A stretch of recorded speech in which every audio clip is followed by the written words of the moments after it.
Good afternoon and welcome to Matters Financial and Geopolitical from the Frontier.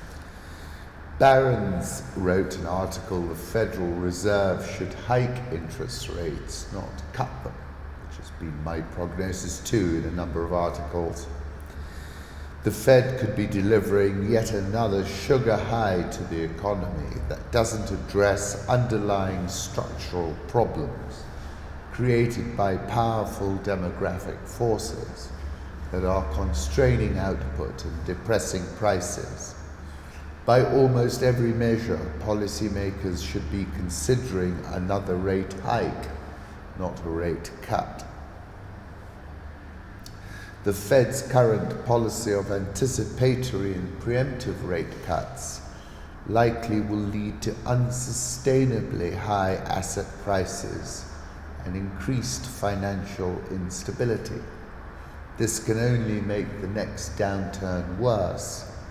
If the US continues down the current policy path, we will find that the Fed's cure for avoiding a near-term recession and negative interest rates may ultimately make the disease worse. I couldn't agree more. 3rd of June, I wrote an article, Bond Yields in Tilt Mode. In the same article, I was saying there's a correlation that has exerted a pull effect on US yields, and that therefore the recessionary signaling of the yield curve should be discounted. And then 24th of June, Wizard of Oz World, and I said if you were to look at the US economy in isolation, you'd have to say such a forecast is absurd. The economy has some soft spots, but unemployment is at multi-decade lows and consumer spending holding up.